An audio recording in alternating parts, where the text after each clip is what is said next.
तो मेरे पास अभी TVS की राइडर आई हुई है और मात्र गाड़ी चली हुई है 4500 किलोमीटर और इसमें इंजन में बहुत ज़्यादा नॉइज़ आ रही है। चेक कर सकते हो आप, ये वाला साउंड आ रहा है।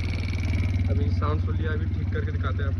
ये जो टैबलेट लूज़ है इसकी, मैं फिलहाल के इससे टाइट कर रहा हूँ इसकी दोनों साइड की कैबिन। ये बहुत ज़्यादा लूज़ पड़ी है। हमारी बाइक में थी कंप्लीट, तो साउंड चेक कर लो।